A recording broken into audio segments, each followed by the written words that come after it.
Hi, it's Mrs. Jennings. Chapter 8, One Star to Another. Who was that guy, said Jack. What does his map mean? I don't know, said Annie, but let's see if it works. Jack took a deep breath. Yeah, but we better hurry back. I think I'm running out of air.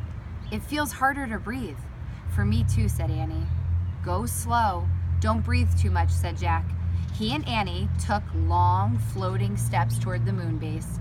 Jack held his breath as if he were underwater. By the time they got to the white dome, he was ready to burst. Annie pushed a button beside the huge door. It slid open. They hurried into the airlock. The door closed behind them, and the door to the hallway opened.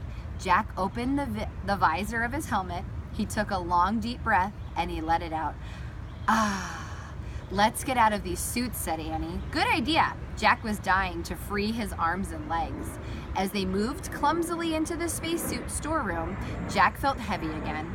He and Annie unlocked each other's helmets, gloves, and boots and pulled everything off.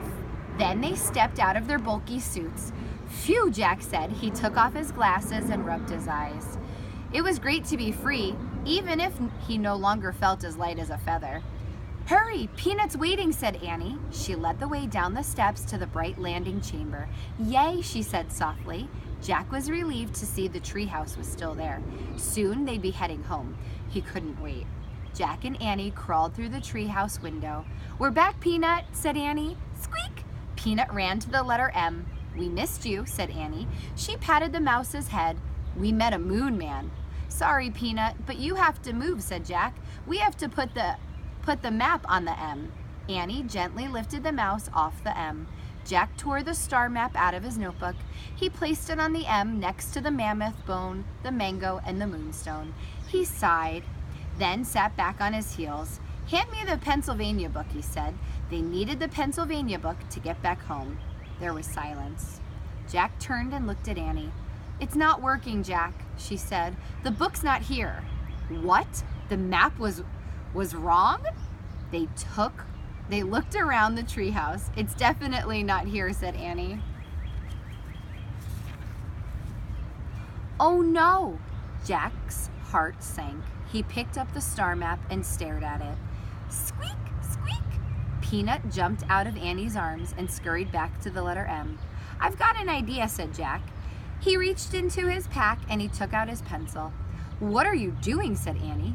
You know how you draw a constellation, said Jack. You connect all the stars. What happens if we try that? He drew a line from one star to another. He kept drawing until all the stars were connected.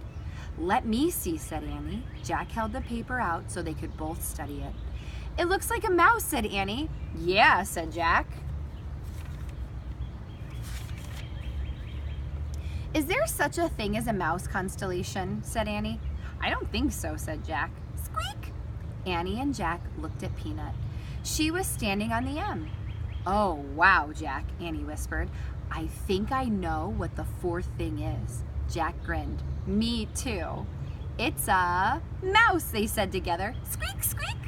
Maybe the spell is moonstone, mango, mammoth bone, mouse, said Annie.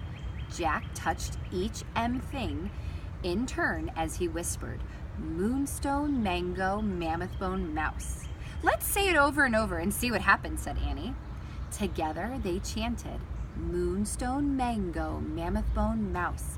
Moonstone, mango, mammoth bone, mouse. Suddenly, a bright light filled the treehouse. The light got brighter and brighter and brighter. The brightness was blinding and whirling. The air spun with brightness. Then, everything was clear.